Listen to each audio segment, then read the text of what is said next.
반갑습니다. 테크인 주주 여러분들. 오늘 급락하고 있습니다. 장대 음봉이 나오고 있죠. 도대체 왜 이렇게 빠지나 잘 모르시는 분들을 위해서 영상 촬영하게 되었고요. 실적 자체는 흑전해가지고 단기 순이익이 흑전해서 잘 나오기는 했습니다. 그런데 이슈가 엔비디아 관련 이슈가 하나 있습니다. 그것 때문에 지금 뭐 SK 하이닉스 이하의 소부장들 다 빠지고 있는 상황입니다. 그래서 일단은 이슈 자체만 보면은 좀 단발성인 단기적으로 좀 소화할 것으로 보이고요. 가슴이 철렁거리는 장대 음봉이기는 한데 심각하게 받아들일 필요는 없다라고 저는 생각이 드는데요. 여하튼 그런 상황들 한번 같이 보도록 하시겠습니다.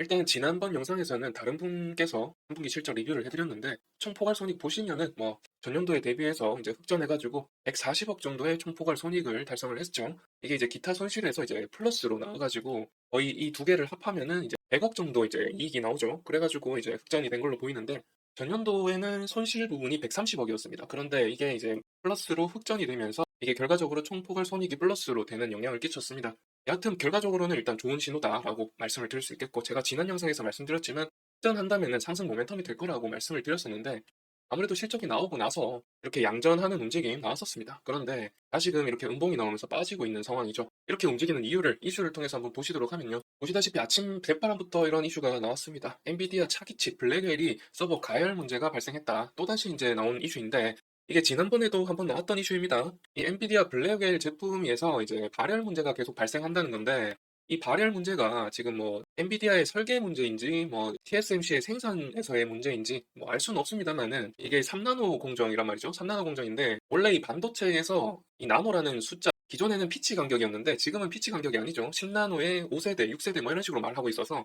일단 10나노 이하는 피치 간격으로 말하지를 않습니다. 10나노 이하에서부터는 각 업체들마다 계속해서 업그레이드 해나가고 있다는 것을 이 나노 공정의 숫자가 줄어든 것이 아님에도 숫자로 표현을 하고 있죠. 그런 점에서 지금 3나노 같은 경우는 10나노 5세대를 말하는데 TSMC 같은 경우는 핀팹 공정을 사용을 합니다. 근데 여러 공정들 뭐 이름 알 필요 없습니다. 딱 궁극적으로 이제 목표하는 것 무엇이냐 그것만 알면 되죠. 궁극적으로 목표하는 것이 이제 전류 컨트롤, 전류량이라든지 전류 컨트롤 이렇게 전류량과 전류 컨트롤 부분에서 얼마나 컨트롤을 잘 하면서 누설 전류가 없으면서 전류량이 크게 나오는지 이런 것들을 궁극적으로 목표로 한다라고 아시면 되겠고요. 그 다음에 이제 두 번째가 소모 전력량을 줄이는 데 또 궁극적인 목표가 있습니다. 이 두 가지의 목표를 가지고 계속해서 반도체 칩 제조하는 데 생산하는 데 기술 발전을 이어나가고 있다. 이렇게 이해하시면 될 것 같습니다. 더 이상의 피치 간격을 줄이는 거는 이제 기술적인 한계가 와가지고 인텔이 포기한 거죠. 그랬는데 이제 피치 간격을 줄이지는 못하고 이런 이제 게이트를 활용하다 보니까 좀 더 이제 기술이 고난도가 돼버린 건데 첨단 나노 공정이라고 하는 이유가 바로 이런 이유 때문입니다. 그래서 결국에는 결론적으로 말씀드리면 전류량을 늘리다 보니까 발열이 발생한다라는 거죠. 그리고 TSMC 같은 경우는 이것을 이 IP 업체인 엔비디아 너네가 설계를 잘못한 것 아니냐 이렇게 좀 주장을 하고 있습니다. 그러면서 이제 TSMC 보고는 엔비디아에서는 너네 생산 기술 문제다 이렇게 말을 하고 있는 것인데 여하튼 그것 때문에 이슈가 한번 나왔었거든요. 그러는 이유로 지금 또 나온 건데 고객사한테 8월쯤인가 9월쯤에 아마 나왔던 기사인데 고객사한테는 그때는 걱정하지 말라고 했으나 또다시 나온 문제라서 지금 마이너스적으로 작용하고 있다라고 보시면 될 것 같고요. 그 당시에도 빠졌다가 다시 오르지를 못했는데 또다시 빠지고 있는 상황입니다. 더더욱이 국장이 더 큰 타격을 입고 있는 건데요. 이런 이슈 때문에 지금 주가가 보시다시피 제가 지난 영상에서 이 채널을 벗어나면 안 된다고 말씀드렸는데 돌파 하향해가지고 이 채널을 이제 저항선으로 막고 이렇게 내려가고 있는 상황인데 지난번에도 있었던 이슈이고 또 고객사에 대해서 또 사실상 이 블랙웰 제품에 대한 수요가 어떻게 되느냐가 좀 관건이기는 하겠습니다만은 별다른 도리가 없고 방법이 없기 때문에 엔비디아 제품을 결국에는 사용할 것이므로 여하튼 이제 뭐 단발성으로 좀 끝나지 않을까 싶은 이슈인데요. 아무튼 결론적으로 이제 앞으로 그 엔비디아의 블랙웰 제품에 대한 수요가 줄지 안 줄지 이런 게 좀 관건이 되겠습니다. 그런데 제가 한 가지 생각하고 있는 것은 블랙웰 제품만 계속해서 이제 이런 이슈가 나오고 있고 코포 200 제품에 대해서는 이런 이슈가 나오고 있지 않고 있기 때문에 코포 200 제품에 대한 수요가 오히려 늘지 않을까 생각이 좀 되는데요.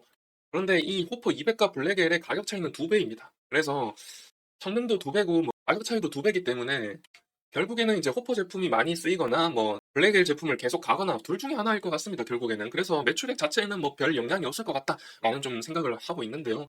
여하튼 이런 와중에 경쟁자가 나타난다면 좀 말이 달라지겠죠. 여하튼 아직까지는 경쟁자가 또렷하게 나타나고 있지 않기 때문에 그렇게 큰 걱정할 거리는 아니다라는 생각이 듭니다. 그래서 이번 이슈는 좀 단발성으로 소화해서 여기 전저점인 여기까지 좀 내다보면서 투자를 좀 고려해봐야 되지 않나 생각이 들고요. 전저점이 3만 원 부근입니다. 3만 원 3만 원에서 3만 1천 원 사이에 이 부분까지가 이제 이렇게 대세 상승이 있기 전에 행보했던 구간이기도 하고요. 그런 점에서 이 구간까지 가격 조정이 좀 나오지 않을까 생각이 듭니다. 여하튼 그래서 이슈가 단발성으로 소화되지 않고 여기를 뚫고 하향 돌파한다면은 앞으로 좀 가격이 위험 구간에 진입하는 거라서 다소 조심하셔야 된다라는 말씀을 좀 드릴 수가 있을 것 같습니다.